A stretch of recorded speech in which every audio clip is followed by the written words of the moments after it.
Welcome back to Unspoken Emotions, the podcast where we explore the emotional experiences people often carry quietly, the moments that reshape how we see ourselves, our lives, and what truly matters.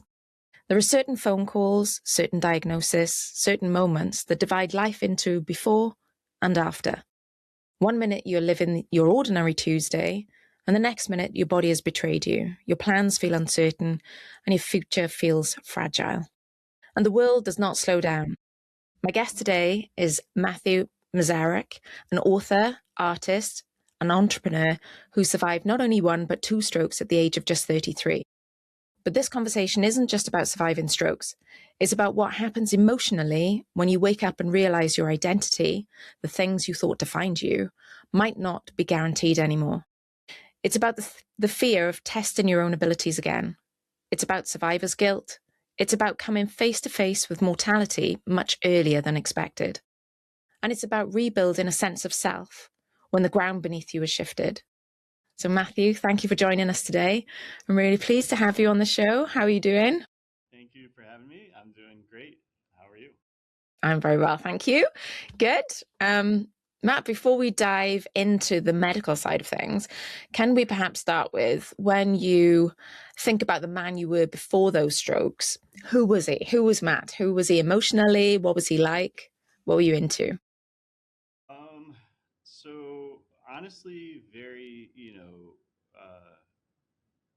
very prior, within a few years up until that point, I was very sad. I feel like I had given up a lot of my personal self, maybe, to a lot of other people. It was, I was married at the time. Now I'm divorced. I feel like I had given up a lot of passions, not just in that relationship, but in other ones around me too. I'd given too much.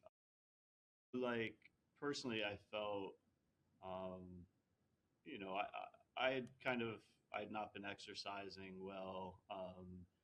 Kind of just a blah of a person. Kind of going through the, every day, going to work, going to, taking care of all the chores, all the responsibilities. I have two sons and everything. Not like, and I thoroughly enjoyed all of it. It was just still kind of going through the motions, I guess. Honestly, that was at 33 years old. I'm 41 now. Um, I weighed about 270 pounds right when that happened. Since then, I've lost about maybe 80 pounds. And, I was drinking kind of heavily, just kind of sedating myself, maybe, of the truth of, the hard things I feel now looking back that I had to really tackle to understand myself better and kind of, I don't know, healing or reclaiming who I was maybe or who I wanted to be as maybe a kid. So yeah, I was unhealthy physically and mentally. I think a lot of confusion that I had to was coming from so many different directions. I was on a lot of unnecessary medications for a lot of mental issues. But honestly, after the strokes and seeing this kind of outside my own perspective, I saw other doctors and clarity, and I'm on no medications now, and I'm doing fine. So it was very turbulent in up until that point, honestly, inside because I kept looking for maybe solutions other than what I honestly could provide myself with. Being very honest, right? I was seeking, the input and validation from others and saying, hey, these medications are going to fix me. This alcohol is going to patch me up until the next thing, right? And um, honestly, it was never the case. So I what's very strange is I did change a lot when that happened. The near death experience and everything. Some people don't maybe like it, but I feel I have found myself again. And so it was life changing, and I think it was for the best. Wow, there's a lot going on there, isn't there? I mean, did you think now, um, do you think now, like back then, there were already things that you were wrestling with internally? Yeah, yeah. What's very interesting is that near death experience and the pullback of everything, and kind of let me see how the tug, like the push and pull of the strings between everything, a lot more clearly than maybe some people can see it. I've talked with a lot of people; they can see that a lot more clearly. They take care of themselves, their boundaries, right? They explore their own limitations, kind of uncomparably or incomparably with other people, right? And so that allows them to grow. And for me, I was lacking all of those things. You know, Honestly, it was from childhood, and kind of keeping under this kind of shameful disposition of myself, and carrying it on throughout my life, and kind of never not exploring other things maybe, that I had been limiting with myself and a lot of the input of society, right? Doctors say don't push yourself too hard, all this thing.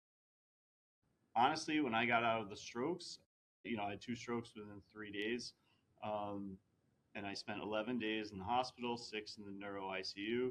They told me I would never lift over 30 pounds ever again in my life, or like that was the recommendation. I had two sons at the time, or I still do, and but one of my favorite things to do is throw them on the bed and everything. And was already reaching over the 30 pounds, and I said that's not going to be possible for me in my life. And so I guess going back to prior to the strokes, all those limitations that people say, that society says, don't take these chances, don't do these things.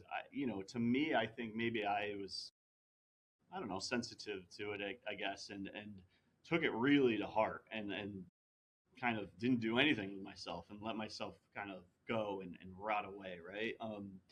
But I realized, you know, that was a wake up call, and around, a lot of people in middle age have that too. That's just, you know, do all, exploring all these boundaries, I guess, within themselves and how they got there, right? How they got those kind of notions, right?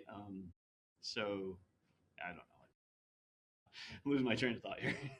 No, I mean absolutely. I think the pressures, from society that society puts upon us as humans these days, particularly men, it's really hard. It's really, really hard. And so, there comes a time when in a lot of people's lives, sometimes when they reach a certain age, it's not always when they've gone through a massive life-changing event or life-threatening event that makes them really look at their lives and sort of take a view of their life and start to look from within, or realize that their life isn't how they wanted it to be or how they expected it to be. But that takes a lot of courage. It takes a hell of a lot of courage to be able to do that, and sometimes it's forced upon you through sort of life events, and sometimes people just end up finding themselves there. But how was that for you? I mean, we'll get into more about it, but when you actually took a look within, I suppose that was forced upon you because of the strokes that you had. How did that feel? Yeah, it was forced upon me, but and you're right, in a strange way. It was unwelcoming, right, at first, but that's kind of the part of, honestly, the whole thing I've been through, the healing journey and everything is you have to accept that. And so like right now, it's, I'm sharing this story now, and hopefully it spreads. That people are going through that, right? We're losing, you know, a lot of us, these faiths and other things, and mistrust, and um, it's unwelcoming, right? For sure. But when you look inside yourself, and again, yeah, like who you want to be, who you want to be around, right? Truthfully, do you want to feel good when you take certain vacations, right? Is it all about the money and like everything that's around, or is it the vibe you get with the people, right? And it's weird. It is weird how, yeah, everything around us is structured in a way that kind of isolates us very early on in life.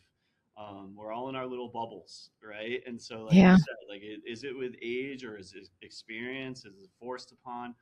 It's all of those things, right? But the other end side of it is you get through that unwelcoming riffraff, right? It's like what we're having in Yeah. society right now. This turbulence.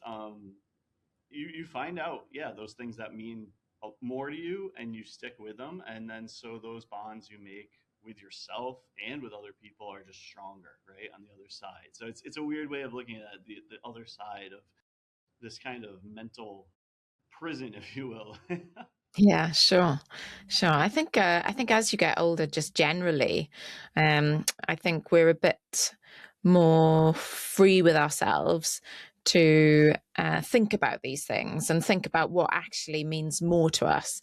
Whereas as we're growing up and, in our 20s and sometimes in our 30s, we just take a different view of what's like put on us or what's expected of us. And, we're not really truly properly thinking for ourselves. But I think when you get a little bit over that, and you sort of really open your eyes then to exactly that, what you said, when you go on holiday, what used to mean, what holiday was like for you in your 20s or in your 30s to what holiday now, what do you want it to look like now when you go on holidays, probably completely different. When I was in my 20s, I loved, a bit of partying. I loved being by the pool. I love this. And now I'm like, I go on holiday. I don't care if I see no one for a week. I just want peace and the beach and the sea and like little distractions so I can really kind of like come home from there feeling like I've had a chance to decompress. But so yeah, I like going places quite remote, but I think what we want in life just changes as we get older generally. Did that happen for you? um, Kind of, but honestly, I might disagree with that. So here we go. I think from very early on in our lives, we want to be ourselves and we want to be accepted for ourselves, right? And so you just said, you're kind of, and I agree with this, everyone's kind of chasing these ideologies or whatever that we're kind of grown up with, right? If you're born in a certain generation, you might have princess movies kind of shoved down your throat as a little girl, a little boy, right? And creating that kind of dynamic, right? And now recently, I have two sons. They're 8 and 13, and I watch a lot of these kids movies, and there's less of that hero saves princess thing, right? There's more self alignment. So you were saying that you get to a point where you want this like peace sort of vibe, right? And I do too. I think we all kind of want it very early on, and then we get all thrown into this shuffle of things and we get distracted from that. But I honestly think if we could all, this would be like super, like ideal thinking, is if we can all like find our alignment first early on, like 20s, early 20s or something, then you would get into, hypothetically, we'd all get into better relationships with better family dynamics, right? Establishing a lot of those boundaries and limitations earlier on in life would help us all out. But again, I know we're all part of a system that floods us through these gates, and it's weird. We feel like we're fighting so much, and then but I don't think that's how. I don't know. When I remember being a kid, waking up on a summer day and the sun's shining in, you have just dreams for that day, right? But what happens? you know, and then we kind of find that again. I don't know. Maybe that's just how it goes. Yeah, no, I definitely agree with you. I think sort of boundaries and limitations, if we were able to establish them from a younger age, I think life would be, growing up would be different for a lot of people in a good way, in a good way. So, Matt, just going back to the time then after the strokes, you in our conversations, you described something that feels incredibly human. You said about the fear of testing whether you were still you. So, and I think that's such a powerful image. Trying something that you did once effortlessly and wondering, can I still actually do this? What did those moments feel like for you? Was it panic, grief, or anger? Uh, yeah. So everything after that, you know, well, being hospitalized and really, told this was what I had. Again, it was funny, like told this was what I had, but in my mind, and yes, I did experience this, like, out of body, near death, crazy experience. But I didn't know what had happened except for that kind of severance in disposition, right? So going forward, I'm sorry, I'm losing my train of thought here. Your question was again, I want to answer it. Yeah, so just when you were trying something that you Right, did right. previously and you did it effortlessly, were you wondering then, like, of the things that you used to do, can I still do this? And in those initial moments, how were you feeling? What did those moments feel like? Yeah, I think it was scary. It was more panic and anxiety attacks for everything that more so for the things I really enjoyed, right? So I'm an artist, I'm a musician, I play uh, guitar and keyboard, and trying to sing a little bit too. I used to have a band. I like all of those things. Never mind just tying your shoes, right? Every inch, every step of the way was wrought with like a fear, right? Because I didn't know if I would be able to remember how to do any of those things prior, right? That I and then when it came to skills uh, or talents, could I do them as well, or was it going to be?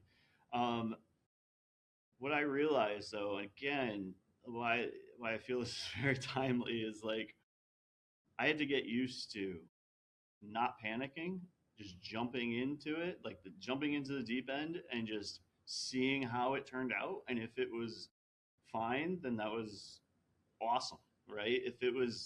And if it wasn't, it didn't matter. I just had to keep going, right? So,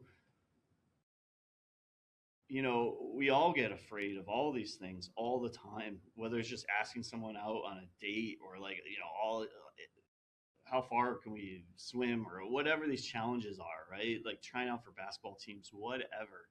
And we like, I remember, yeah, earlier on in my life too, I felt I shied away from some of those things, right?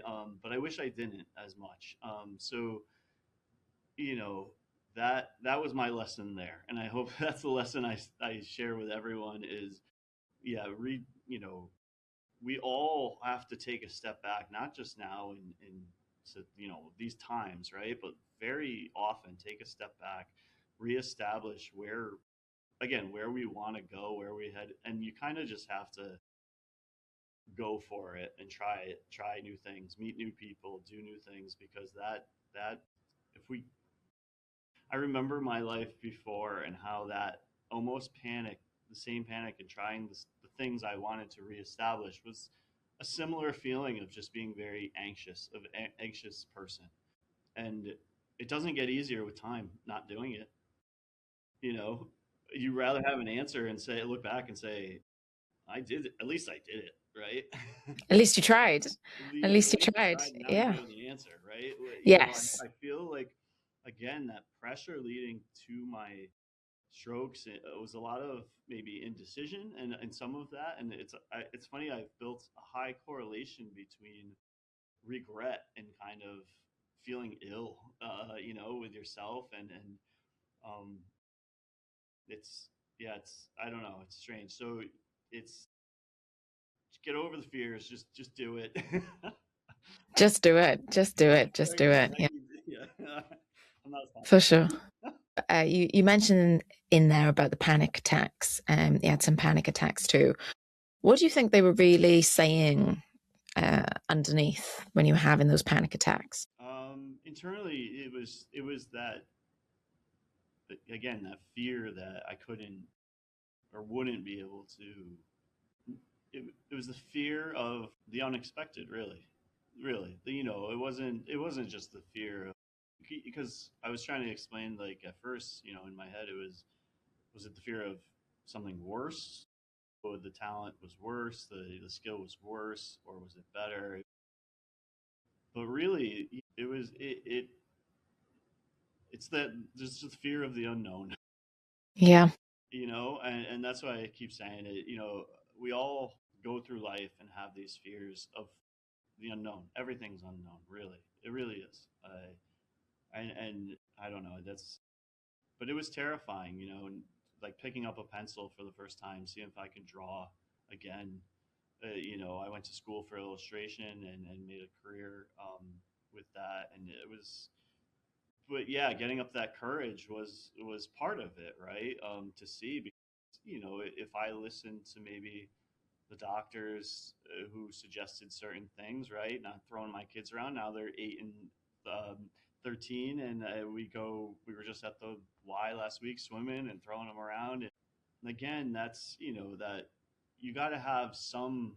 I guess it's called courage, but in me, it's more like just don't have the regret hanging over your head forever.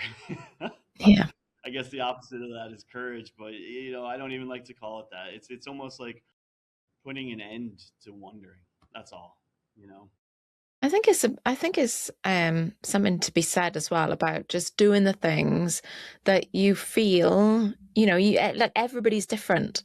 And to one person, they might not be feeling strong enough to be throwing, their child around. Whereas another person, they're going, well, I feel okay. I'm just going to try it. So I think you just have to go with you and what your body's telling you. I'm sure it'll tell you pretty quickly if it's too much, but I think just not being afraid to just listen to your body and just follow that would be something, rather than Yeah. just taking it as gospel what the doctors tell us, of how we should live our lives. It's really, everybody's life is different, isn't it? And what's practical for one person is not for another. Yes. Yeah. In my perspective, again, having this experience that pulled me kind of out of it and dropped me back in, we have hyper, like, labeled so many things, and we have let so many coaches and all these people tell us what diets to do, what exercises to do. And you know it's great to have that input, right? But you have to learn to say to yourself, does this, even this physical therapy exercise, is this helping me? This rotation, they're telling me to do this. Okay, well, even if it worked out for all these other people, well, you know it's not working out for me, but this other little exercise is, right.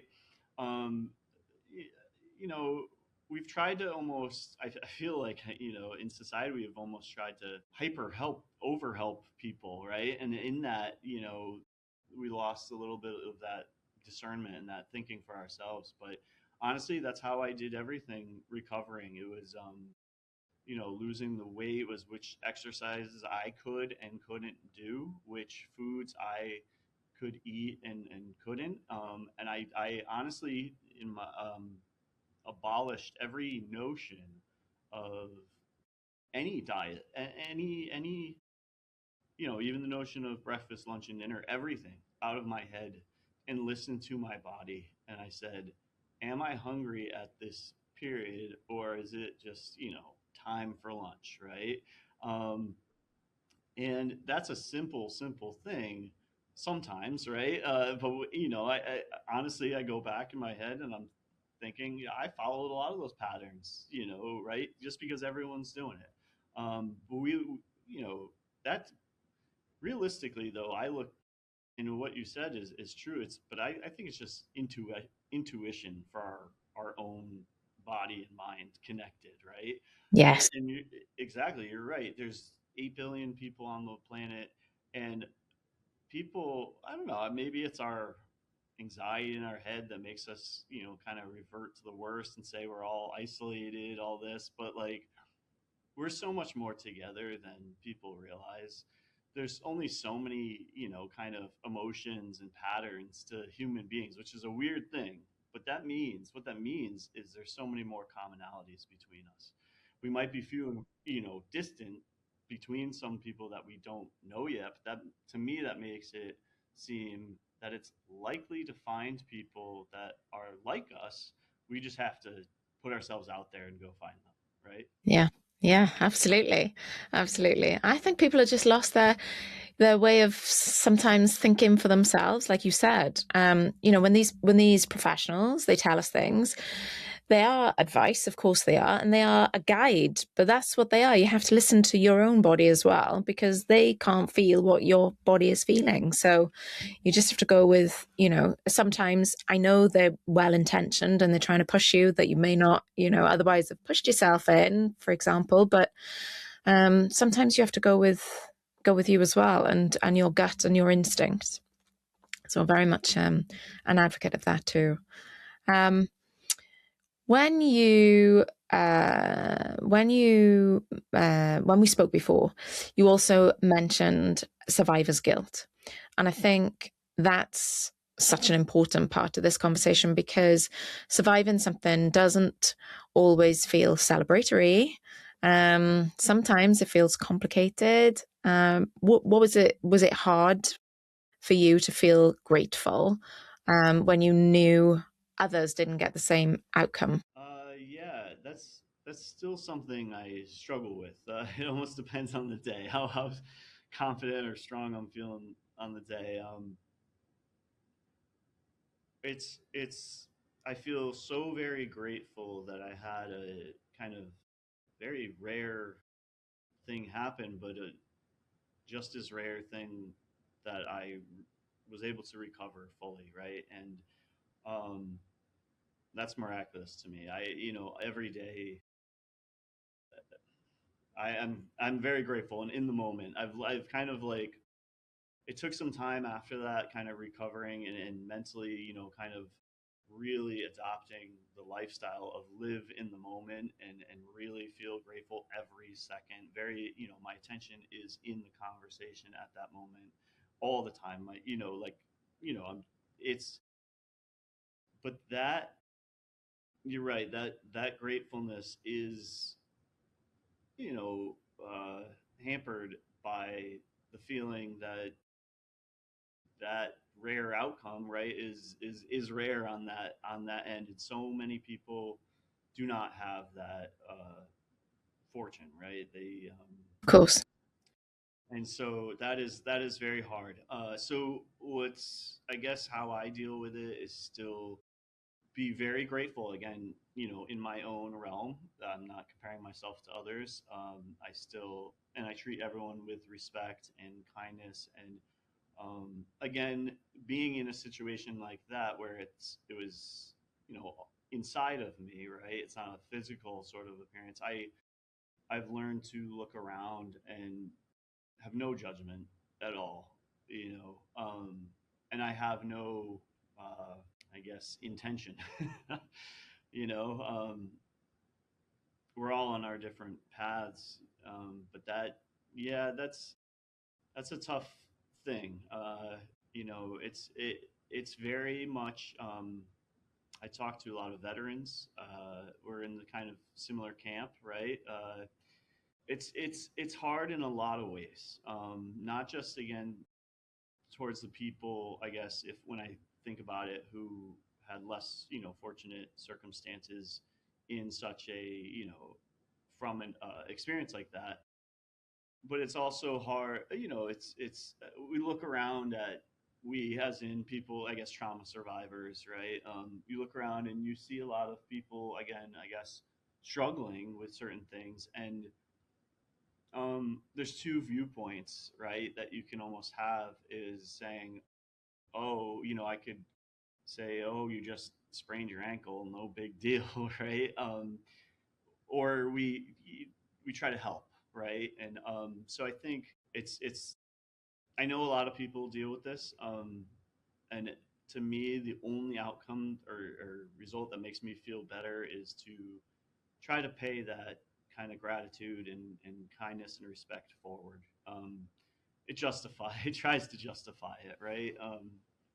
Because if I didn't, I would feel probably more guilty, right? I have the ability to do all these things to help more people, to continue my life, and if I didn't, I that would be, again, I guess, hypocritical, right? In my own, I don't know, revival of things, right? So, um, to everyone else out there, I think I would hope they could pick a similar path. I know it's easy to go downhill and become more envious and bitter and resentful, but it's yeah, that's the hard thing, right? Try to go through life and enjoy it as much as you can. Try to, you know compare yourself less, I guess, and go for it, and just know everyone else is trying to do the same thing, right? Just be kind to yourself and be kind to others. I think you don't go far wrong when that's your starting point. Um, Sometimes we're not always as kind to ourselves as we are to others, and I think that's important. Do you think that guilt shaped the way that you approached your second chance at life? Then I guess. Yeah, and I thought a lot about a lot, all these things. How I feel similarly to what I just said, how you can almost reapproach life being kind of envious, right? You know, yeah, you can almost reapproach anything and be revenge or kind of redemption.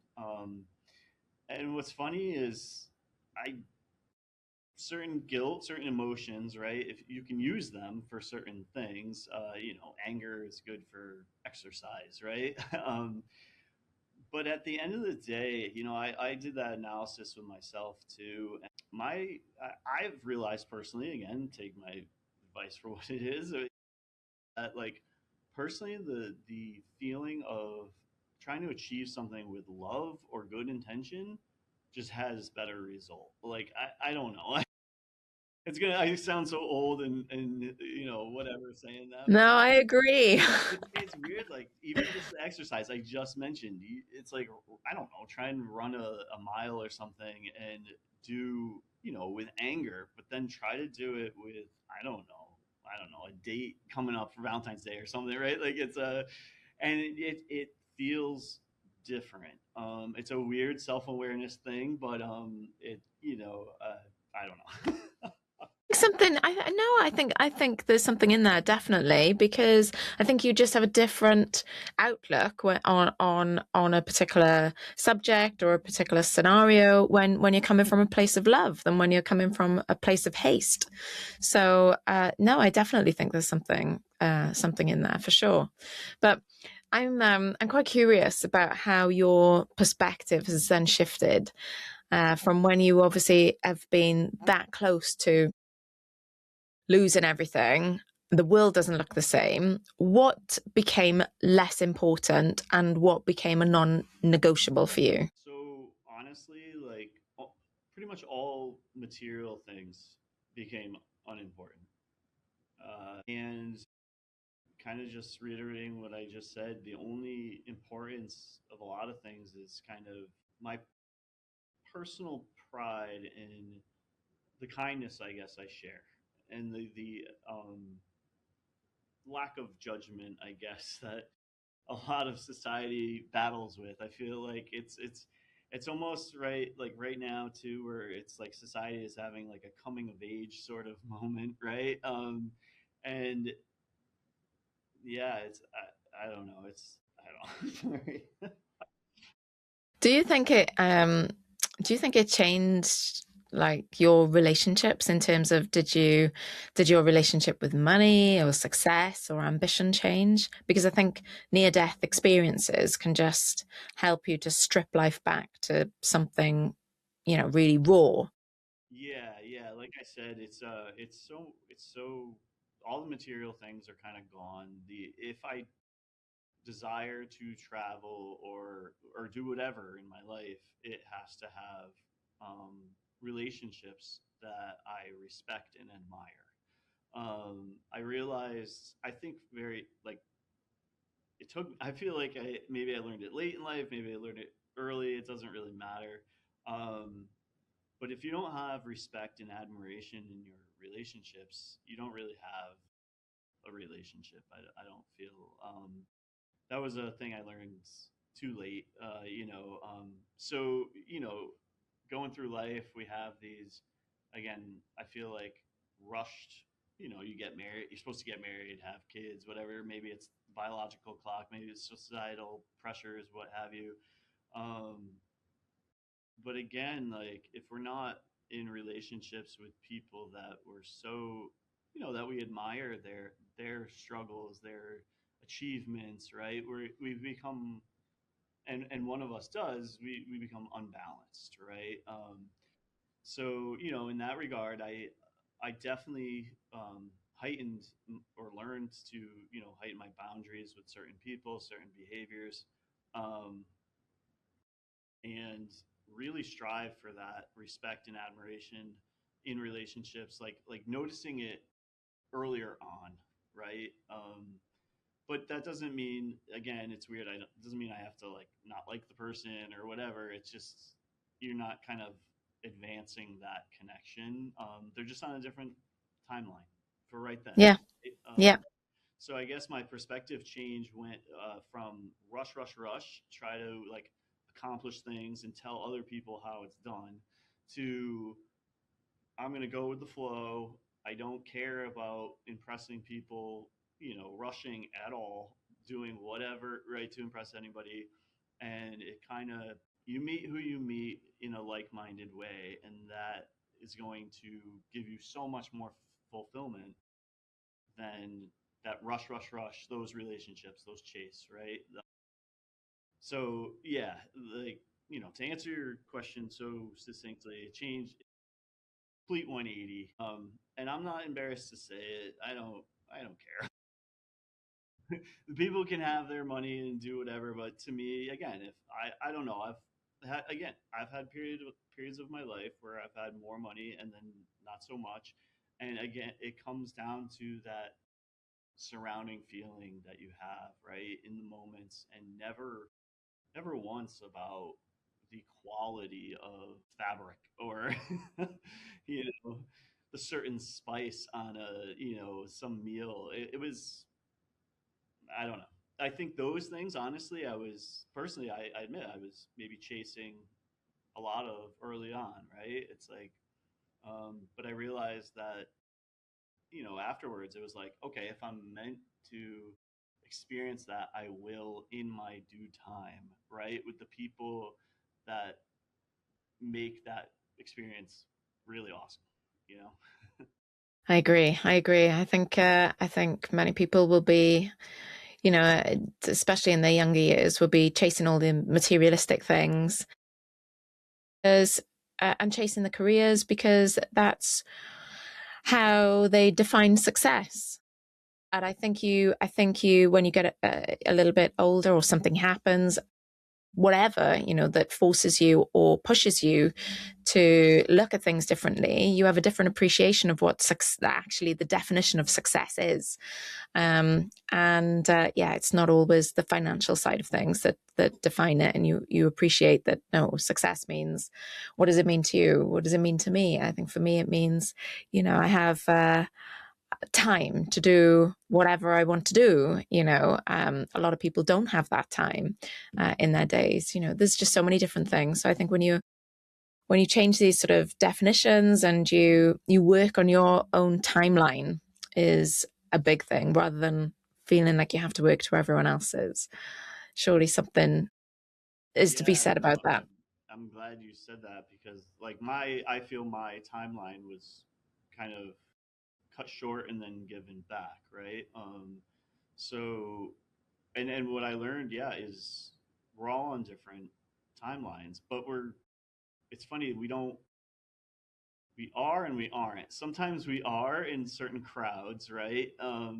But like I said, there's only so many different types of people and everything. So we know kind of our other ones are out there on the same timeline, on the same wavelength of things. And with that said, it's I don't know, this is a very societal structured conversation, but Yeah. um, I don't know. It's yeah.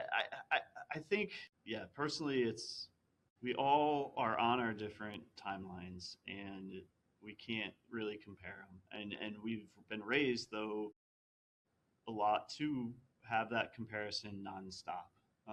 And so I think honestly, the best thing anyone can do is kind of almost put tunnel vision on their, kind of comparison eyesight. Yeah, for sure. And because realistically, let's face it, if someone took 60 years of just patience and they were fine with their life, whatever, and then they finally, I don't know, married or something, right? And they lived in a blissful sort of world. Do they know any different? Is that any better or worse than anybody else? I don't think so. I don't, and I think, back to your almost previous questions there, like the kind of change in mindset.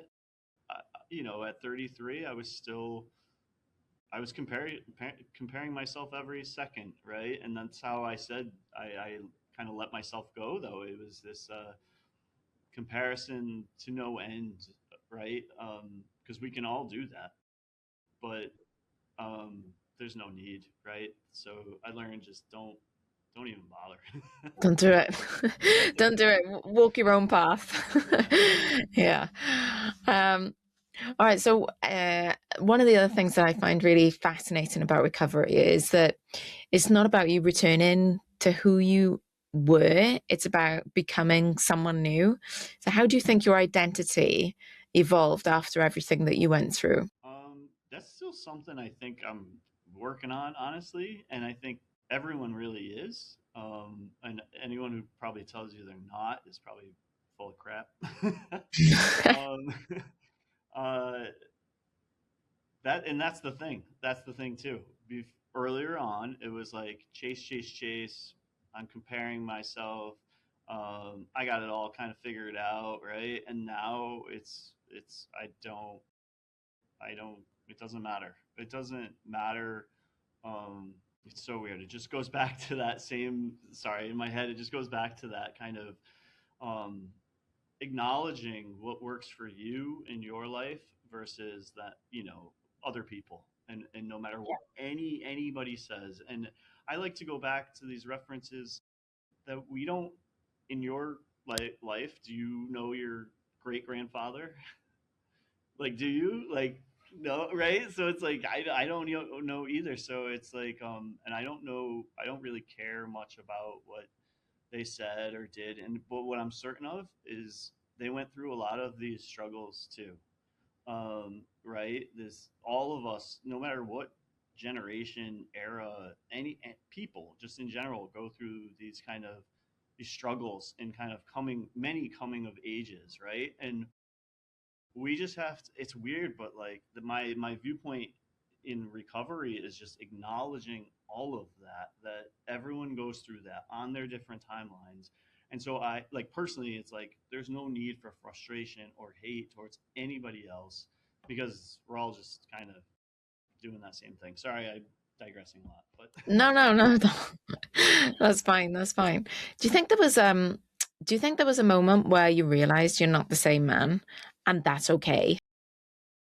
uh, yeah, and that it's still I'm honestly just kind of getting it's still part of that progression thing. We're all, honestly, it's a weird thing that to admit to yourself that you're always changing and you're always going to change, and that is okay, right? And that everything is transient, and that the person I'm becoming will, or we're kind of, since I'm always changing, you're always going to kind of gain new friendships, lose some. Some people are going to kind of dip into your kind of lane once in a while again, right? Because we're all on these kind of similar journeys, right? Like it's like we're like flapping fish in like a salmon river or something.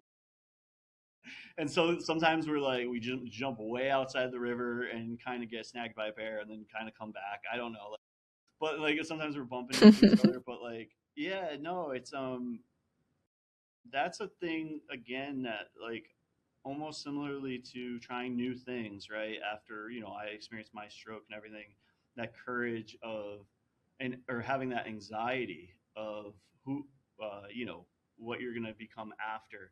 I realized that with that too. And I face that a lot. It's like, will a business I work on get big, and then I'll be in a limelight, or will my story get big, right? But I realized that fear too has nothing to do. That has, again, in my own head, it's like that has something to do with comparing with others, and I guess at the end of the day, we do what we do. We do, and the results are almost for everyone else to kind of figure out, right? And Yeah. connect with us or go against us. And that's just human life. That's right. But we do compare ourselves with others, though, don't we? As you know, I think we do it too often. Whatever we're doing in business, we look at, who's like for podcasts, you look at, well, who's got, what sort of downloads have they got, listener rates, but et cetera, et cetera. And sometimes, whatever it is that you're comparing against, sometimes it's not always healthy for you to do that, because sometimes it can be really kind of off-putting and just throw you off course and make you want to stop because it's really deflating. Or other times, if you're one of the lucky ones, you can see it and use it as a bit of a competitive edge, then, if you like, and it can be a catalyst to drive you forward and build momentum and things like that. But I think you just, like we said earlier, you just need to do you. And I think, when we stop worrying about what everyone else is doing and just focus on ourselves, that's where we truly will come alive and be successful. Yeah. And what I realized for myself too is it's okay to compare some of those metrics again for your personal growth and achievement. But it's, again, if you're looking at it from the kind of vengeful way, right? Back to that, it's not going to help. No, 100% is not going to help. One of the other things that you touched upon as well was moving from fear and shame into gratitude. But gratitude after trauma isn't instant, always necessarily. So, what actually helped you shift emotionally? Was it time? Was it perspective? Or was it something intentional? Well, for me, the experience of a stroke was sudden. So I kind of got, it was almost like I could see all these kind of connections and evaluate this at, it's interesting. My first stroke experience took about 47 minutes, but in my experience, it could have been infinite time, or, you know, measured in a few minutes, or, a second. So it's weird that for me, it was a perspective change instant that let me, okay, so it let me see everything kind of, right, tethered. But you're right that afterwards it took the work to kind of embody that, the change of that kind of sight, right? And that was the hardest part, and it still is. It's almost realizing, are you gonna partake in life, right? And it's like in your vessel that you were given, right? You accept and acknowledge you can't change your body, right? Or like so much about it, right? Accept your health of it. That's it's no one else is responsible for that. So I guess my perspective change was, I could see everything, all the kind of, let's say, tethers, I call them, because it's like, emotional kind of triggers, things like that kind of sway you back and forth throughout life. But seeing those, and then yeah, saying what you're going to do about them, right? And then so it's just honestly seeing it, accepting it, taking the accountability, and saying no one's going to do this except me. right? No one can see your struggle with certain relationships, with certain, mindsets that you have, certain influences coming into your mind, whether it be music or, anything that kind of your crowd, your surroundings is giving to you, and then assessing what is working for you. And it's having that accountability. you know it took a while. It took years and time and dedication to myself. Um, a lot of, yeah, walking, meditation, yoga, and really, really assessing all of these things to really become. Everyone says this: what you do, you become. Kind of, right? And it's true. I didn't want to look at myself in the mirror for who I was at the time. I didn't want to be that person. I wanted to be, at least, if not proud, working towards, right? Like, maybe my life will get struck down again before I ever achieve anything super great, right? But to me, that doesn't matter because every day I'm working on that, right? And I'm of that value, of that, right? So, um, that's it's a weird perspective shift in the fact that it goes from, and in my assessment too, from when we're children, kind of the accountability goes on to our parents or everybody else around us. Then we're kind of dumped into society and we're like, we're gonna kind of half-ass this, sorry, this That's all accountability right. and like get married and whatever, and then really kind of embodying all of that accountability and being who you are. You gotta. Okay. All right. Thank you for that. Just what I wanted to say was, if there's anyone listening right now who's had their life interrupted by illness, who feels like they're starting from zero, what would you want them to know about rebuilding? Again, it's going to reiterate, just do what works for you. Take advice, listen to it, but before you do anything, really, assess whether that's working for you. While you're doing it, is it working for you? And do what works for you, because that's all you got. That accountability is on you. That's, how you feel is who you are. So that's my advice. Rebuilding takes time. Oh, have patience with yourself, because there's no comparison for you to get back even saying that, to become who you don't even know yet, right? Yeah, sure. Just take it and And run with it. I'm following your strokes. You actually brought a book out. You wrote a book. You want to tell us Yeah, about it's that? called Revelations Through Resilience. And that's available on Amazon. I mean, we'll put the links in the show notes. But you talk in your book about the 15 takeaways. Yeah, the book is broken into three parts. My upbringing, the experience of having a stroke and an out of body experience, and then kind of 15 really kind of prioritized takeaways that I hope to share with others that help really kind of explain some of these kind of perspective shifts, kind of detailed out and in a somewhat fun manner, I guess. Amazing. Well, we will absolutely put the links to your books in the show notes, and obviously links to your social media as well. If people want to reach out to you and get in touch with you, we'll put all them in the show notes too. But Matthew, thank you so much for coming on the show. I really appreciate your story.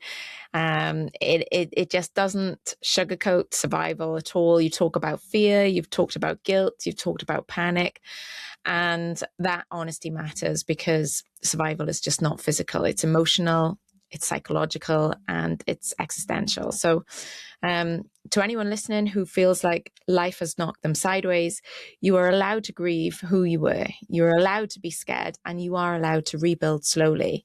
Second chances are not loud. They are lived quietly, one decision at a time. So Matthew, thank you so much for sharing your journey so openly and honestly with us today. Really, really, really appreciate you. Thank you for having me. And if this conversation to our listeners resonated with you, share it with someone who may need to hear it, and follow Unspoken Emotions so that we continue creating space for the conversations people don't always know how to start.